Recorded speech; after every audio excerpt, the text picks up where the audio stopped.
Hello everyone, তো আজকে হচ্ছে সরস্বতী পুজোতে সেজেগুজে এখন বেরিয়ে পড়েছি ঘুরতে যাওয়ার জন্য।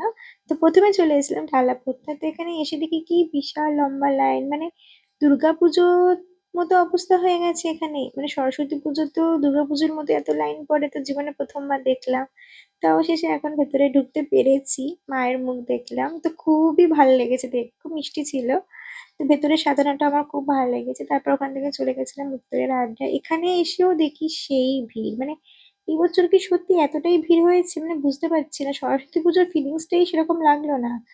তো তারপর ওখান থেকে চলে গেছিলাম একটু খাওয়া দাওয়া করতে। তো আমরা চলে এসেছিলাম হচ্ছে ব্রোস কাবাবে। তো এখান থেকে আমরা বেশিরভাগটা কাবাব খেয়ে থাকি।